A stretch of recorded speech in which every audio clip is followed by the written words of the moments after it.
एक छोटे से गांव में दादी कमला रहती थी।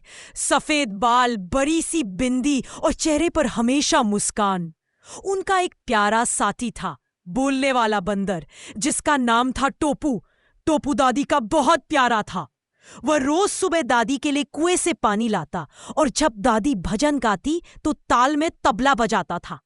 एक दिन गांव में अफवाह फैल गई कि पास वाले जंगल में समय रुक जाता है। जो भी वहां जाता है वो या तो बूढ़ा हो जाता है या कभी लौटकर नहीं आता।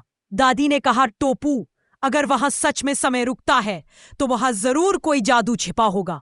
टोपू ने डरते हुए पूछा, दादी, क्या हम वहां चले?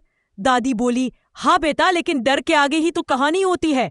अगली सुबह सूरज की पहली किरण के साथ दोनों जंगल की ओर चल पड़े।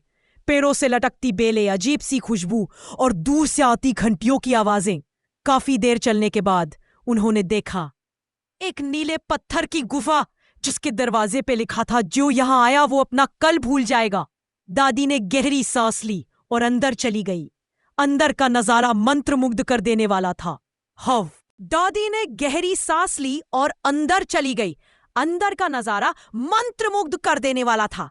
हवा में चमकते रेत के कण जो समय के सेकंड जैसे दिखते थे। बीच में एक सुनहरी रेत घड़ी थी, उल्टी घूमती हुई। अचानक एक आवाज गूंजी, कौन है जो समय के मंदिर में आया है? धुंध से एक विशालाकाय चील निकली, जिसकी आंखों में सोने की चमक थी। दादी ने विनम्रता से कहा, मैं कमला हूं, ये मेरा साथी टोपू। हम सिर्फ यह जानना चाहते हैं कि समय क्यों रुकता है।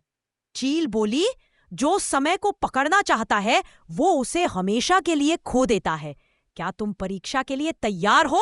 दादी ने सिर हिलाया। एक झील जिसमें दादी का अतीत दिख रहा था, उनका बचपन, उनका बेटा, उनका खोया हुआ घर। दादी ने आंसू पोंछे और बोली, बीता हुआ समय सुंदर है पर अब नहीं लौटेगा। झील गायब हो एक दरवाजा जिसके पार सोने चांदी के पहाड़ थे। टोपू बोला, दादी, थोड़ा सोना ले ले। दादी मुस्कुराई, बेटा, जो समय को समझेगा उसे सोने की जरूरत नहीं। दरवाजा धूल में बदल गया। एक जादुई आईना जिसमें दादी ने खुद को बहुत बुरा देखा, अकेली। फिर टोपू ने आईने में देखा और उसे देखा कि दादी के बिना वो कुछ नहीं है। दोनों ने एक दूसरे को गले लगाया। तभी चील ने कहा, तुमने समय को जीत लिया क्योंकि तुमने उसे बांधने की कोशिश नहीं की। जब दादी और टोपू वापस गांव लौटे तो सब कुछ वैसा ही था, लेकिन उन्हें लगा जैसे सालों बीत गए हों। गांव वाले बोले, दादी, आप तो बस 1 घंटे के लिए गई थी। दादी ने मुस्कुराकर कहा, कभी कभी 1 घंटे में पूरी उम्र का अनुभव हो जाता है। चील का वरदान सच हुआ। अब जब भी दादी किसी को आशीर्वाद देती, वो व्यक्ति अपने सबसे प्यारे पल को याद कर सकता था, जैसे समय थम गया हो। रात को दादी और टोपू घर की छत पर बैठे तारों को देख रहे थे। टोपू ने पूछा, दादी, क्या वाकई समय का जादू होता है?